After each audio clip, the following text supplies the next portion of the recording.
Over dinner, my son slid a paper across the table and said, "Dad, it's just routine.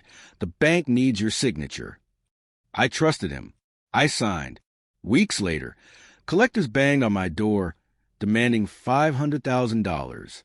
When I confronted him, his wife sneered, "It's your responsibility now." And when I refused to pay, my own son shouted, "Then you're nothing to us anymore." They thought they had me cornered.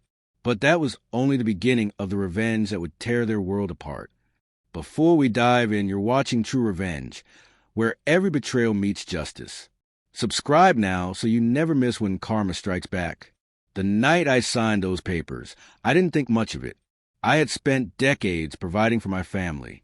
My wife and I had built a small business together, raised our son with everything he could ever want. And when he married, I welcomed his wife into our family with open arms.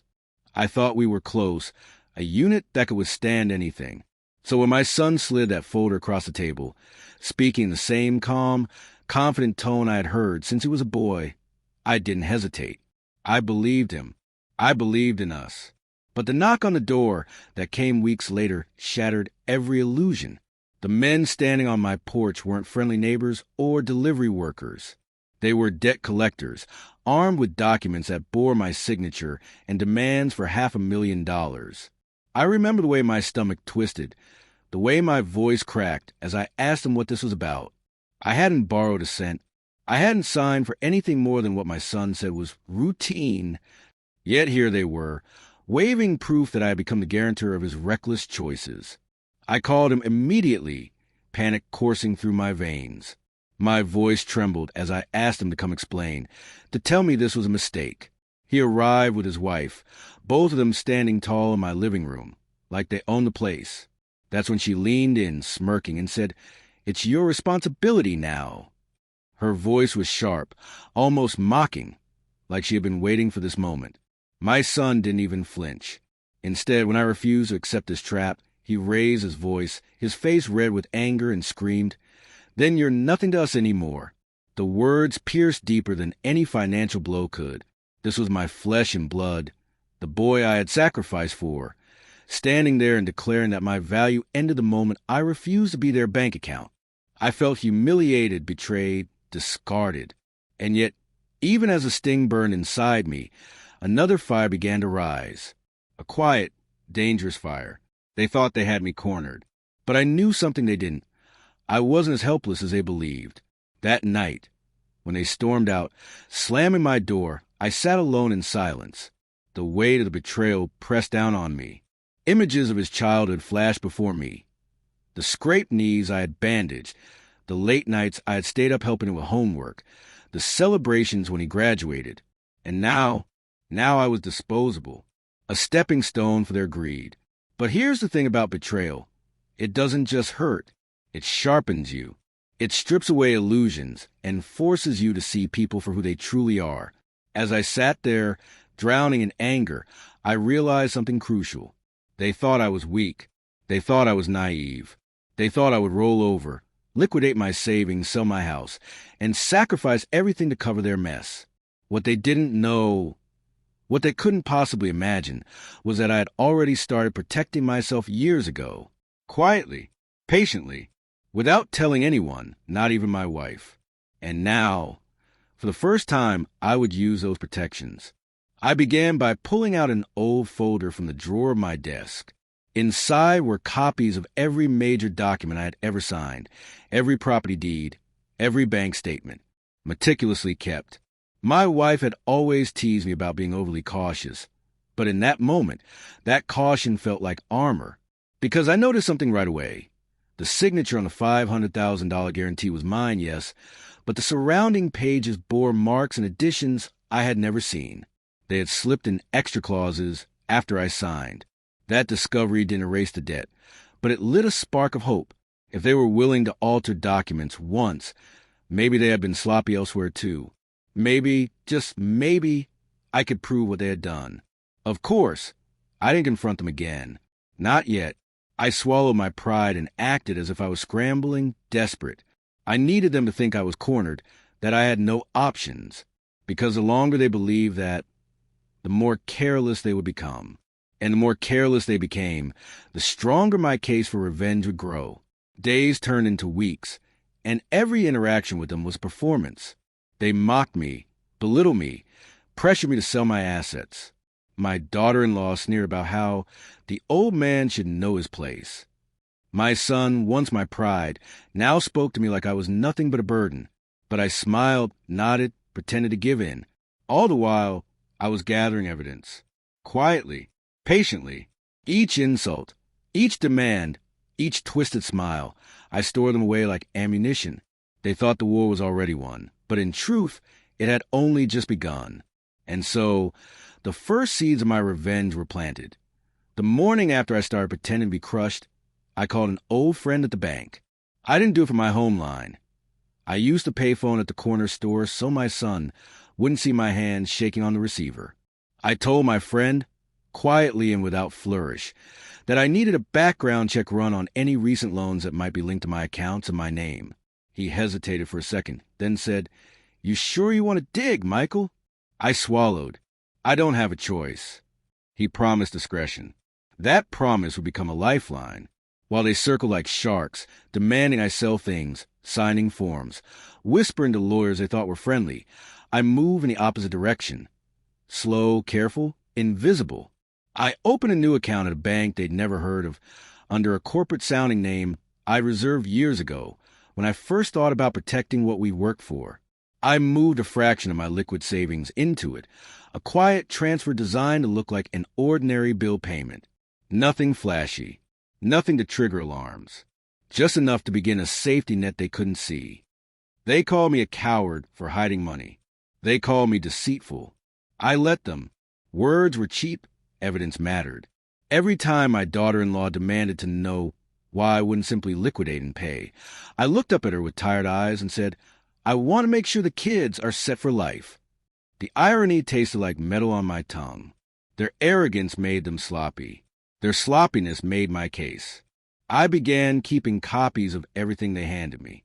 If they put a form on the table and told me to sign, I asked for a glass of water, left the room, and snapped a photo with an old phone I kept just for that purpose. If they left a contract on the counter, I slid it into my coat before they came back for it. At night, I'd lay those documents on the dining table. Pieces of paper that alone meant nothing. Together, they formed a map of their greed. Signatures, dates, tiny changes someone had added in a different ink. Notes. That little mess of proof grew into a story I could one day tell in court. I also started recording conversations. Not to be melodramatic. I didn't want to be the villain. But because adults lie a lot more easily than children, and their lies are clumsy and private, I used a small voice recorder I kept in my pocket like a talisman. At first I felt foolish, as if my paranoia had finally become theatrical. Then I listened back to the tapes and heard things that made my skin burn. My son's voice, steady and entitled, saying, "He'll panic. He always does. We'll run the house for a while." My daughter-in-law laughing about convenient timing. Those two sounds, entitlement and amusement, made my anger fracture into something surgical.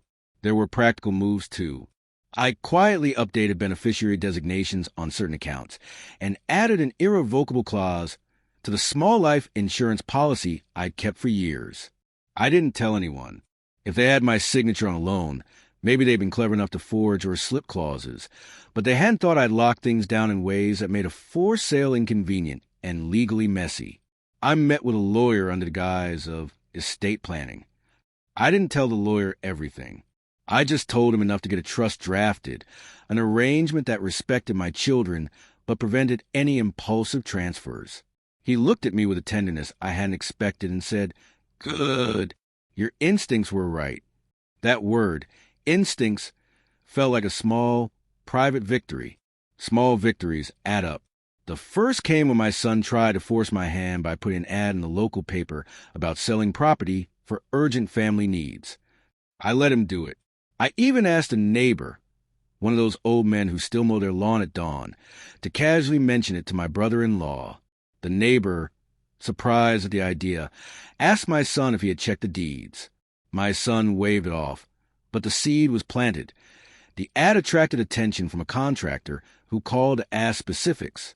I happened to have the paperwork in order because I had been keeping my own copies. When the contractor asked for clear titles and trouble-free transfers, my son's flustered fumbling was visible to anyone listening. For the first time, a stranger treated Daniel like a problem, not a golden child. I felt a petty pleasure at that. At the same time, I made another quiet move that would later bite him where it hurt. I called a man who had once been a client, a man with a small chain of rental properties who owed me a favor. I asked him, casually, if he would keep an eye on any paperwork filed in our county under our name. He agreed. If anything weird pops up, I'll let you know, he said. Within a week, there was a notice filed at the clerk's office for a mortgage application on one parcel of our land that had my name as the guarantor. The handwriting on the application looked hurried, the address transcribed wrong. That sloppiness would be crucial. Meanwhile, the family began to crack in predictable ways. My son continued to rain insults on me in public, trying to shame me into paying. He called me selfish. He called me blind. In one particularly vicious scene at my eldest grandchild's birthday, he stood in front of the gathered family and told everyone how Dad had left him no choice. I watched as cousins and distant relatives shifted uncomfortably. People love a narrative, and his story, the dependable father failing his son, was a compelling one for those who didn't know the whole truth. But my recorder sat warm in my pocket that day, and I had the presence of mind to catch his exact words when he whispered to his wife, "We push now. He'll cave." Those words later became a lever. Mini revenge, I learned, is psychological as much as it is practical. So I started returning small indignities in ways that were more clever than crude. When my son demanded to know where I'd hidden money, I pretended to be embarrassed. "I forgot where I put it," I would say, rubbing my forehead. I acted frail in front of the bank clerks who came, letting them see old bills, and an old man worried to the bone. But behind those eyes, I had moved some funds into that corporate account and set up scripted transfers that would make it look like bills and taxes were being paid on time.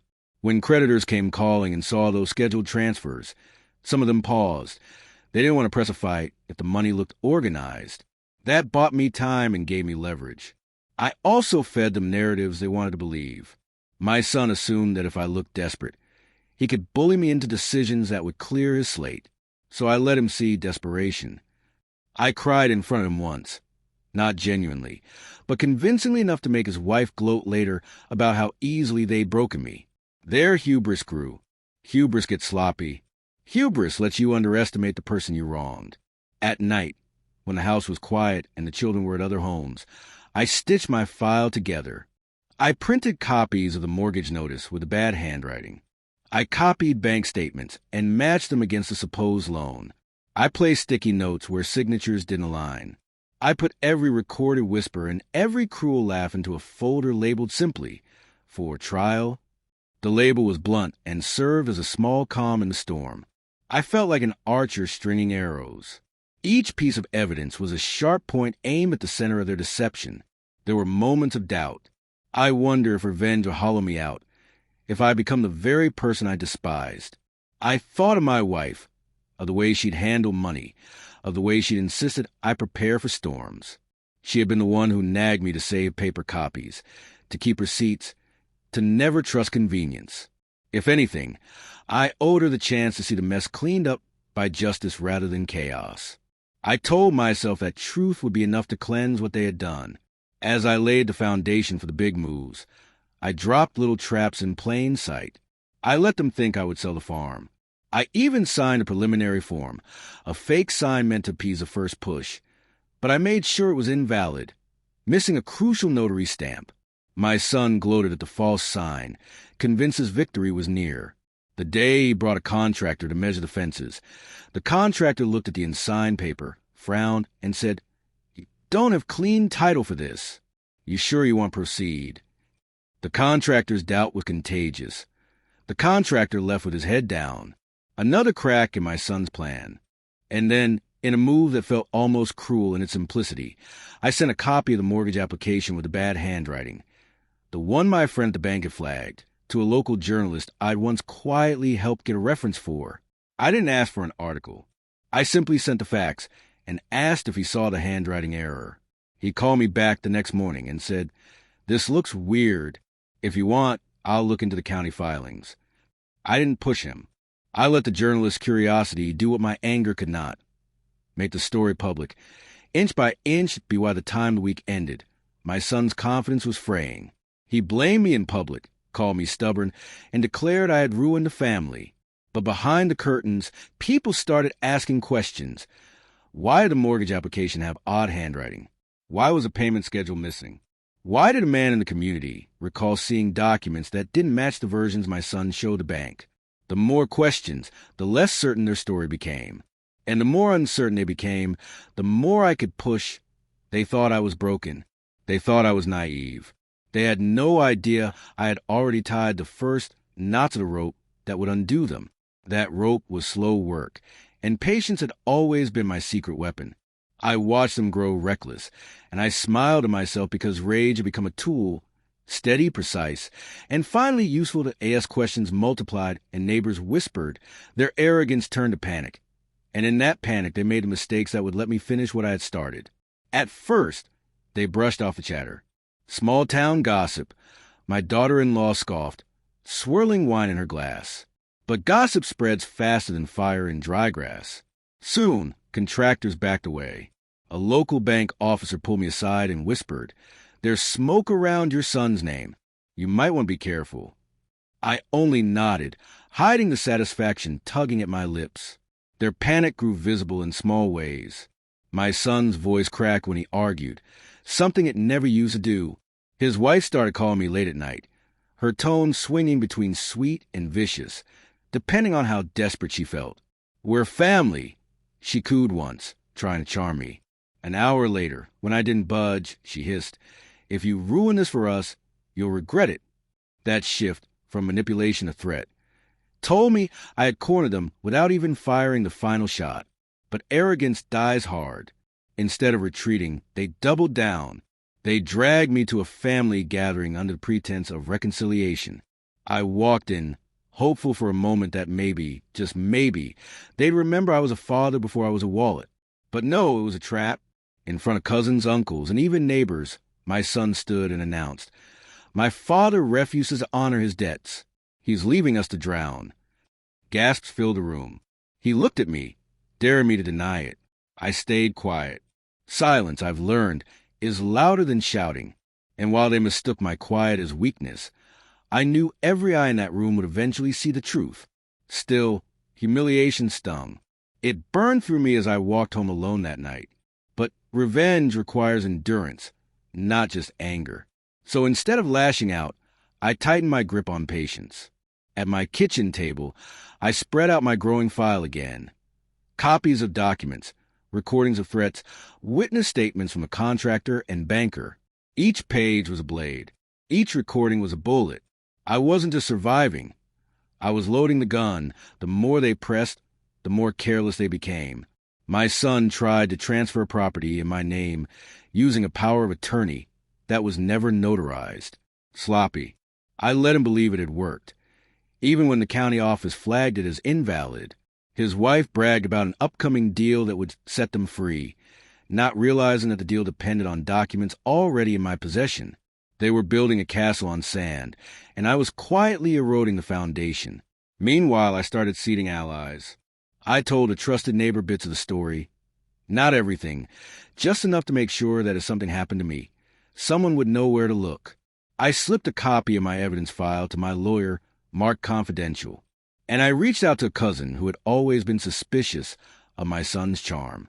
"Just keep your eyes open," I told him. "If they tell you something about me, check twice."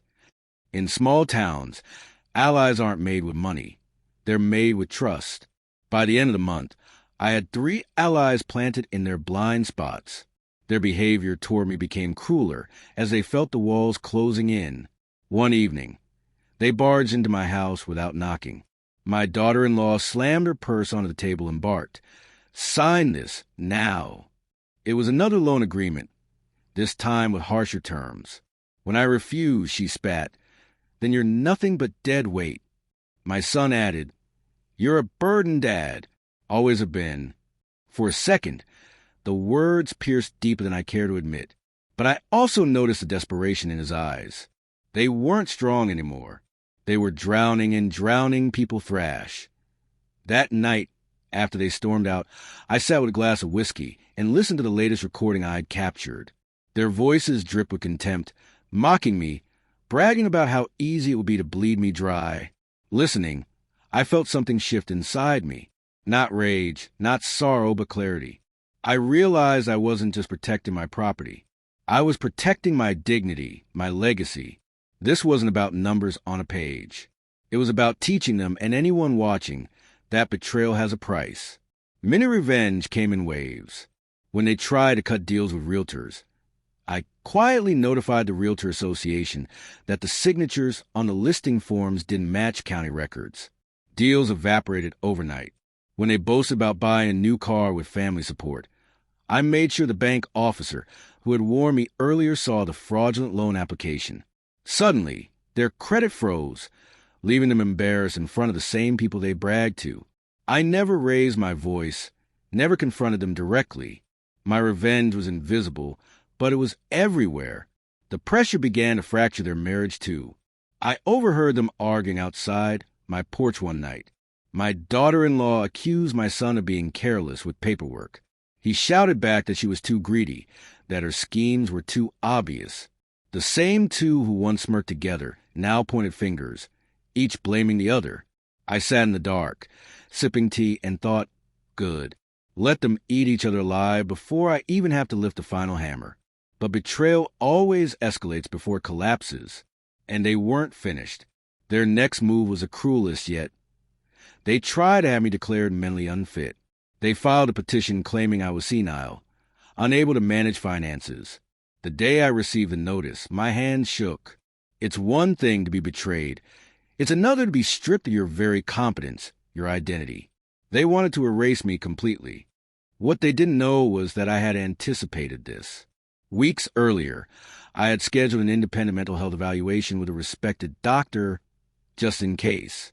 That report, signed and sealed, declared me perfectly capable of managing my affairs. When I handed it to my lawyer, he smiled and said, "They've just handed you the news for their own necks." And still, I stayed quiet. That was the hardest part, not rushing the final blow. I wanted to expose them, to shout from the rooftops what they had done. But silence was my shield, patience my sword. Instead of confrontation, I let the rumor mill twist. People whispered. Why would a son try to declare his father incompetent? What were they hiding? Each whisper chipped away at their reputation. Each doubt widened cracks. My son, sensing the shift, grew frantic. He called me one night, his voice trembling. "Dad, just help us this once. We'll make it right." I closed my eyes, remembering the sneer in his wife's voice when she called me dead weight. "I've already helped more than you know," I replied softly and hung up. From that moment, I knew the end game was near. They had burned through money, credibility, and even each other's loyalty. All that remained was a strike. The moment all my many revenges, all my quiet patience, would culminate in one undeniable blow. The day of reckoning arrived not with thunder, but with paperwork, a courtroom, a judge, and the evidence I had been saving like arrows in a quiver. I remember walking into that room feeling oddly calm, the calm of a man who has already lived through the worst and found that he can survive. My son's face was pale. His wife pressed a hand to her mouth. My parents sat behind them, stiff and embarrassed, avoiding my eyes. The gallery was half full with neighbors. Small towns have long memories and longer appetites for drama. When the clerk called the case, I stood, and my lawyer, steady professional, the one who had helped me build the trust months earlier, placed a thick file on the table and slid a copy across to the prosecutor. We had a very tidy story now. The sloppy mortgage filing, the misplaced addresses, the unsigned power of attorney, the IOUs my son had treated as if they were casual promises. On top of that, there were the recordings, clear as bell, his voice plotting, her laugh at the idea of making me pay. The words about running the house that had once sounded like a joke, but now sat in a room with the weight of proof. I listened to the audio again in court, not because I couldn't hear it in my memory, but because I wanted everyone else to hear. My son's confident tone, the careless cruelty, the contempt. People shifted in their seats. That is the curious thing about truth when you present it cold and documented. It has the power to rearrange loyalties. My parents watched, and for the first time since I was a boy, I saw their faces unguarded. Realization arrived in stages. Confusion, then recognition, then the slow crumble of parental pride. The prosecutor was merciless in the most professional way. Forgery, he said plainly. A forged or manipulated guarantee is a crime, and financial coercion within a family is something the court takes seriously. My son's shoulders dropped, the first real weight he had felt since he was crowned a golden child. I remember looking at him and feeling no joy in his fall, only the steady satisfaction that justice, when patiently prepared, can be surgical rather than savage. The hearing was not a television spectacle as my son had feared. It was a methodical stripping away of his narrative. Witnesses I had lined up spoke with plain language. The contractor who noticed missing notary stamps, the banker who pointed out the odd handwriting, the neighbor who confirmed seeing documents that didn't match. The journalist who had poked around mentioned a filed mortgage that raised eyebrows, and suddenly the town's gossip had the authority of evidence behind it. My father did not stand up in my defense that day. He sat, head bowed, as if the weight of what I had proved were a physical thing pressing him to the bench. My mother's hands trembled. I could see tears collecting but not falling. It was a horrible, necessary grief for all of them, the kind that arrives when illusions die. I did not gloat. There is nothing small about dismantling a family's myth. It leaves raw edges that cut everyone involved. When the judge read the findings, I listened while my heart slowed to a regular beat. The ruling was precise. The court found that the loan guarantees were improperly executed, and that there had been elements of coercion and manipulation in how my son and his wife had presented the documents to me. The judge ordered that the guarantees be voided, that the bank reconcile its filings, and that my son and his wife be held responsible for any debts incurred through their deceptive actions. There were further directives, restitution where possible, mandatory financial counseling, and a public record that would not be easily erased. Hearing the words felt less like triumph and more like relief. Relief that the legal system had recognized the abuses I had suffered. Relief that the record would show what had really happened. Relief that my name, which had been sullied by their lies, would be cleared. The cold comfort of that relief was enough for me. I'd never been in it for spectacle. I wanted restoration, to undo the damage and to make sure they could not simply spin the truth and move on. Outside the courthouse, the town looked at me differently. Some shook my hand. Others offered a cautious nod. My son's car sat idling at the curb while he argued with his wife in low tones. They'd lost more than money that day. They'd lost a luxury of unquestioned respect. My parents followed me to the car, and my father finally looked up. The apology came out small, halting, and it was imperfect. "Son," he said, voice cracked. "We were wrong. I should have seen more. I should have been your father." There was no theatrical forgiveness on my part. I accepted the apology with a nod. Forgiveness, I had learned, is not an eraser for the past. It is a choice about your future. In the weeks after, the consequences landed with a thud of reality. My son and his wife faced creditors who were less forgiving now that the bank's exposure was in disarray. Certain lenders pulled back. The community that had once admired their polish now watched them with suspicion. The couple had to sell their lavish car, downsize, and take jobs that paid much less than the image they had projected. I won't pretend they were destitute overnight. Life rarely moves that quickly, but the safety net they leaned on had been pulled away, and they learned something bitter about self-reliance. My parents, bruised by the truth, retreated into a quieter life. They visited less, ashamed and stunned in equal measure. Our relationship did not snap back to what it had been. It could not. Trust once burned does not sprout quickly. But we had conversations that were honest for the first time in years.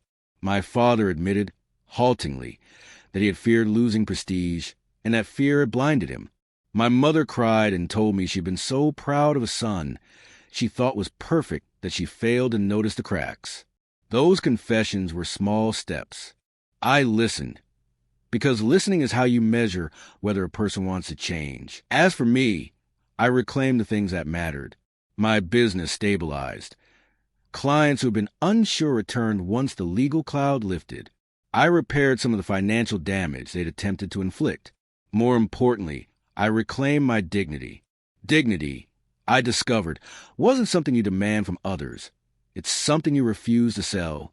Walking to the shop, seeing the tools I had kept and the projects I completed, I felt a quiet pride that had nothing to do with their approval. There were nights I couldn't sleep, nights the images of the betrayal looped in my head. Revenge had not erased the pain of watching my child choose money over me. That sorrow was heavy and private. It reminded me that consequence, even when just, does not always heal the hollow left by treachery. But it also taught me resilience, that you can endure the worst and still stand, that the hollow can foster new ground to grow from. People asked me afterward whether I had been cruel. Had I been vindictive? I answered them honestly. I sought justice, I said. I sought to stop a wrong and to prevent it from happening to others. I don't enjoy the pain they felt. I regret that it came to that. But I do not regret standing up for myself. For many viewers and neighbors, that answer was enough. For others, it was cold. That's the nature of truth.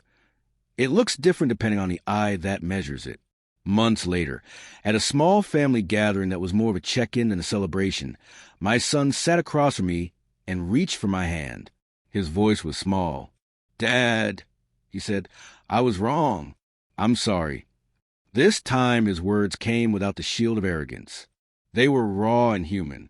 I looked at him, thinking of the boy with scraped knees, the stubborn teen, and the man who had once shouted he'd be nothing to us. I squeezed his hand back. "Sorry doesn't erase the ledger," I told him, "but it's where we start." We both knew it would take time to rebuild anything. But there was a strange comfort in that moment, the first honest exchange in years. In the end, my revenge was not pyrotechnic. There were no dramatic scenes of humiliation in public squares. There was instead the slow reclamation of a life and the dismantling of a lie. I had spent years being told I was less than, and I had turned that into meticulous preparation, so that when the moment came, the truth could not be denied. That, more than anything, was a lesson I wanted anyone listening to take home. Protect yourself quietly, gather the facts, and when the time is right, let the truth speak in its own voice. And as for my family, we are not whole, not yet, but we are honest in a way we were not before. I don't know whether we'll ever return to the easy laughter of the past. Maybe we won't. Maybe that golden image is gone forever, and that's a grief I'll carry. But I know this. I stood up for myself when it mattered. I chose integrity over submission, and for that choice, I sleep a little easier, and that, in the raw arithmetic of life, felt like a victory worth all the patience and pain. You've just watched another story where betrayal met justice. This is true revenge. Subscribe now so you never miss when karma strikes back. And if you've ever faced betrayal, drop your story in the comments. Your voice matters here.